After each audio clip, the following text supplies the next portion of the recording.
BSc part first Fourier theorem.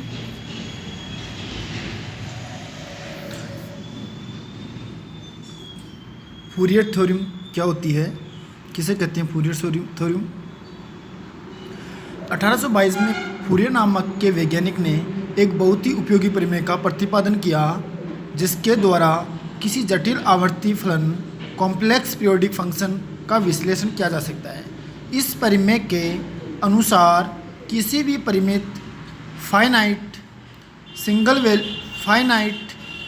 संतत continuous तथा एकल मान सिंगल वैल्यूड वाले आवर्ती फलन को ऐसे सरल आवर्ती पदों के योग से व्यक्त किया जा सकता है जिनकी आवर्ती उस की आवर्ती की गुणन हो।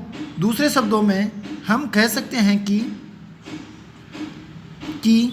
जटिल आवर्ती वक्र अनेक उचित आयामों तथा कलाओं की ज्या तथा कोज्या वक्रों के से उत्पन्न किया जा सकता है। ज्या तथा कोज्या वक्रों की आवर्ती जटिल आवर्ती वक्र की आवर्ती की पूर्णांक होती है। फूरियर प्रमेय को गणितीय रूप से निम्न प्रकार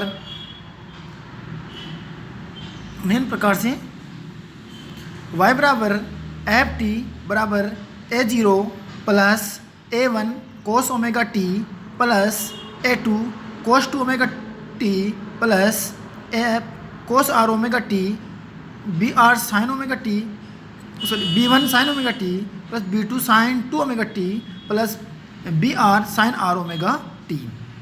तो a0 बराबर a0 प्लस समीश्र r बराबर 1 to a R cos r omega T plus br sine r omega t बराबर a0 प्लस समीश्र ऑफ r बराबर infinity ar cos r omega T plus समीश्र ऑफ r बराबर 1 to infinity br sine r omega T. यहाँ y बराबर AFT किसी जटिल आवर्ती गति का ताक्षणिक विस्थापन है जिसकी कोणीय आवर्ती ओमेगा है। इस प्रकार जटिल गति कोज्या या ज्या पदों का योग है जिसके आयाम क्रमशः a1 a2 व b1 b2 हैं तथा जिनकी आवर्ती ओमेगा की गुणज है। पद a0 एक नियतांक है जो समय अक्ष से गति अक्ष का विस्थापन है। AR BR r बराबर 1 से इन्फिनिटी स्थिरांकों को फूरियर कोफिशिएंट कहते हैं जिनका मान हम ज्ञात करेंगे।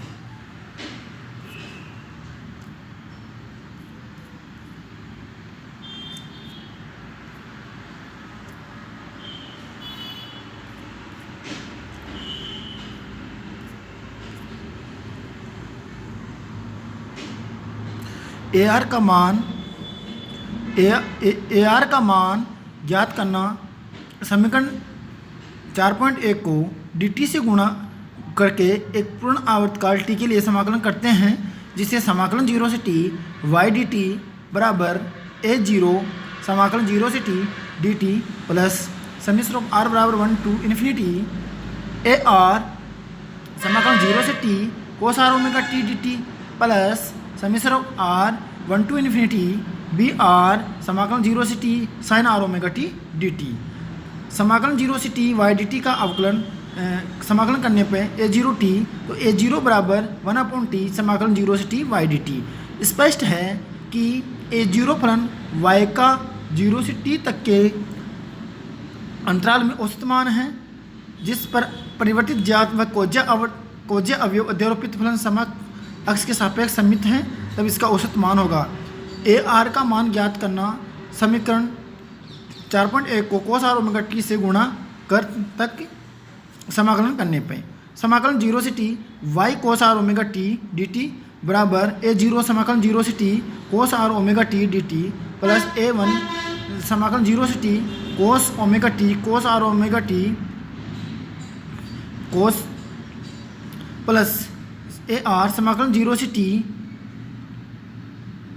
t cos square r omega T dt plus b1 समाकलन 0 से t sine r omega T cos r omega T dt बराबर चूँकि हम जानते हैं कि समाकलन 0 से t y cos r omega t dt बराबर ए आर समाकलन 0 से t cos square 2 pi R T upon capital T dt।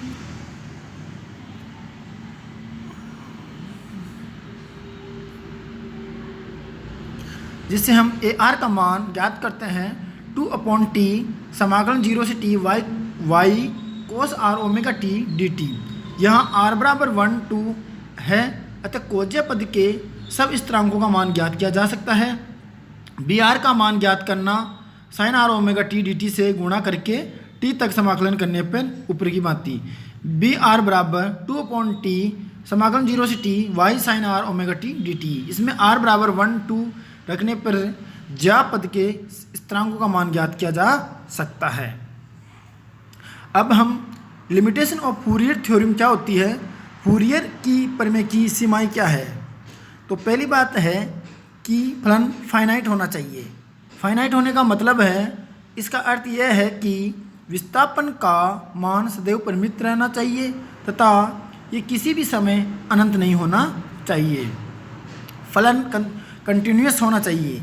दूसरी कंडीशन है कि इसका अर्थ यह है कि समय विस्थापन वक्र कहीं पर भी टूटना नहीं चाहिए। तीसरा है फलन का एकल मान सिंगल वैल्यूड होना चाहिए। इसका अर्थ यह है कि एक समय पर विस्थापन का केवल एक ही मान होना चाहिए। इस प्रकार फूरियर की प्रमेय की सीमाएं हैं कि फंक्शन फाइनाइट होना चाहिए, कंटिन्यूअस होना चाहिए और सिंगल वैल्यूड होना चाहिए।